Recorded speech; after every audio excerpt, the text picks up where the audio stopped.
আসসালামু আলাইকুম। আমি এখন আছি ইষ্টিবাড়ি মুক্তাগাছাতে।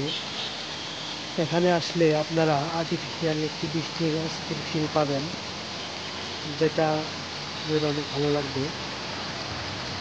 এখানে খাবারের মান, পরিবেশ সব মিলিয়ে অনেক ভালো লেগেছে।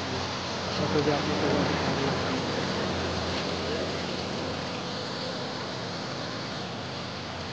এখন আমি আপনাদের ভিতরে নিয়ে যাব, দেখতে থাকুন, সাথে থাকুন। রেস্টুরেন্টটা যদিও আমার শ্বশুরের, তবুও আপনাকে ঘুরতে বেরোতে হবে।